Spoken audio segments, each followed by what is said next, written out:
once you got that countertop clean, then you're going to roll that countertop resurfacing paint, is what I call it, onto the entire countertop.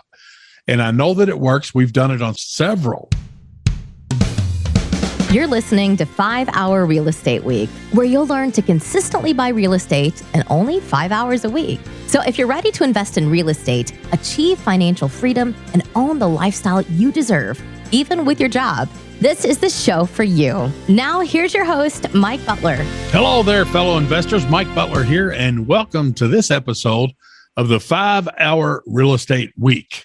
And today's topic is going to be rehab tips, especially for countertops, rusted tubs, windowsills, and the bottom of doors, especially where the leaves have piled up. And all of this that I've learned that I'm sharing with you right now, I learned from this genius down in Atlanta, Georgia, my good friend, Mr. Rehab Expert, and the only Home Depot blessed endorsed national trainer, Pete Youngs at PeteYoungs.com. It's with an S on the end. So let's break this down. Here's one that happened actually yesterday in my real estate business.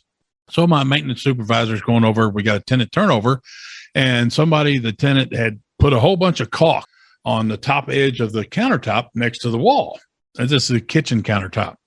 And so he cut all that out. And when he cut all that caulk out to clean it up and reset it, he noticed a little hole in the countertop that was maybe the opening was a little larger than a pencil. Not as big as your pinky, but not as small as a pencil. And so in his mind, he thought, okay, countertop's destroyed. We got to replace it. Not so fast, Charlie. Then Pete Youngs kicks into my head. So here's what we do with something like that. TO's done this. I know so many investors have done this method across things. So you might get, for example, you might buy a house or an apartment building, and it's got old-timey colored countertops in it.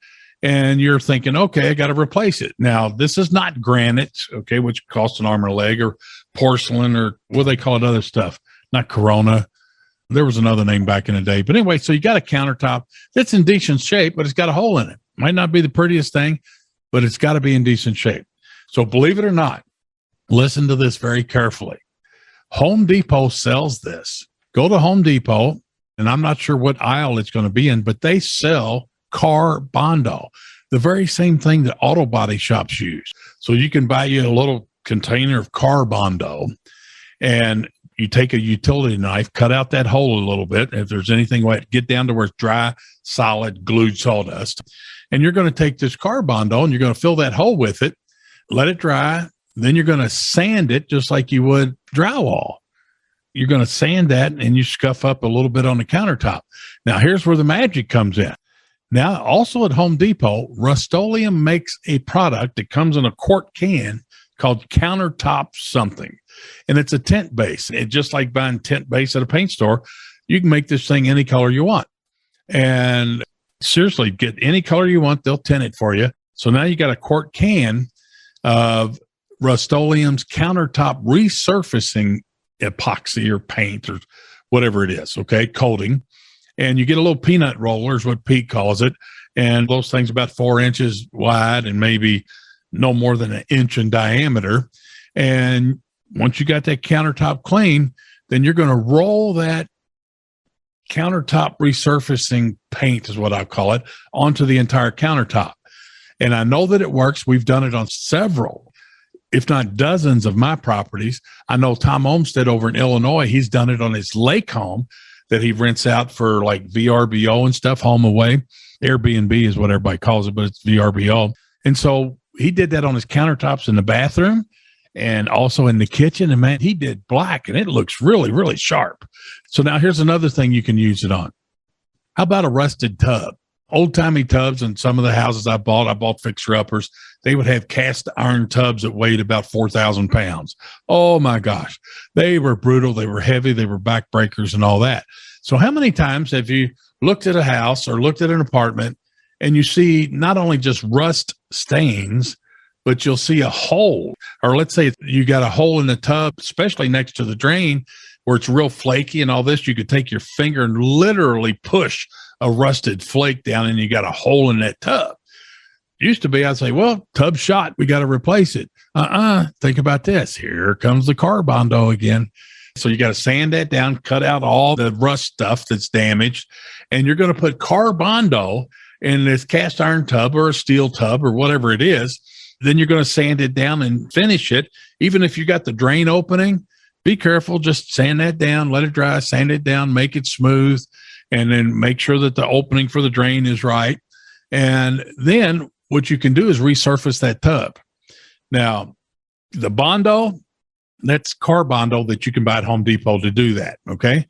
And you can fix rust spots, grind them out, put a little Bondo in there, sand it out. Now you got to refinish the tub. Now, I don't know what the name of it is, but you can either hire somebody who does the bath magic or bathtub resurfacing, or Home Depot sells a kit. And we've done many of these, if not hundreds of these on our own. But the critical step, if you want to refinish that yourself or have your handy person, handyman, handy girl, whatever, do that, is the prep. That thing has got to be just as clean as like some kind of a medical laboratory or something. I mean, it's got to be super duper clean so that resurfacing product sticks to the tub. Okay. If you just kind of treat it like, well, it's a dirty tub and I'm just going to put paint on it, well, that's not going to work. Let me tell you about two more here before we wrap this one up. How about windowsills? You ever bought a fixer-upper or a rental property, or you're doing a tenant turnover or what have you, and you see you have wooden windowsills, and part of the windowsills rotted for whatever reason.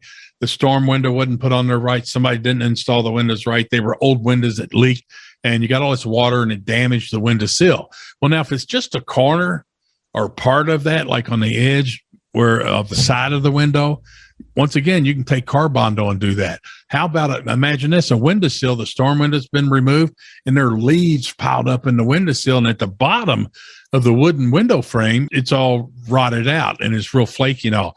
Cut that out, slap some Bondo in it. That works great. How about a hole in a gutter board or in a trim board on the outside of the house where squirrels have got in there, birds got in there? Once again, put Bondo in it. Now, if the whole windowsill's gone or it's rotted out and it's crumbly and it's flaky, replace the windowsill with a 2x6 or whatever board you got to do that right. But I like that.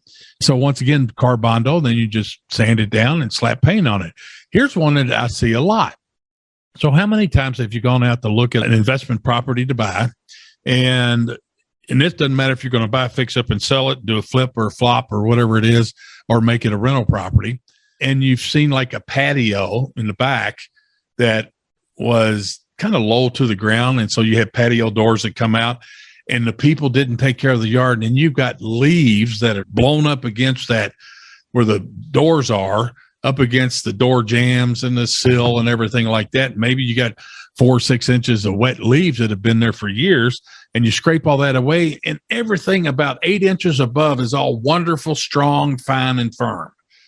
But the bottom part of that is all rusted out or rotted out from water damage from those leaves leaning up against that.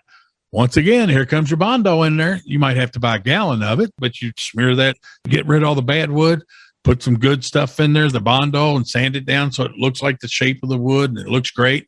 Then you paint it and you're off to the races. So you can thank Pete Youngs for these tips. I was very, very impressed with that. So countertops, rusted tubs, windowsills, bottom of doors, and you can apply this to about anything else that you can think of that falls in that department. So with that, guys, I'm going to wrap this one up, and I want to see you on the next episode of the 5-Hour Real Estate Week. And adios. Get out there, make some offers, make some money, make it happen. Adios. Bye-bye. Glad you joined us for another episode of 5-Hour Real Estate Week. The best thing you can do now is put this information to action. To help you get started, Mike created a free resource for you called How to Buy 50 Houses a Year, Even with Your Job. Download it now by going to mikebutler.com/50 houses. And we'll see you on the next episode.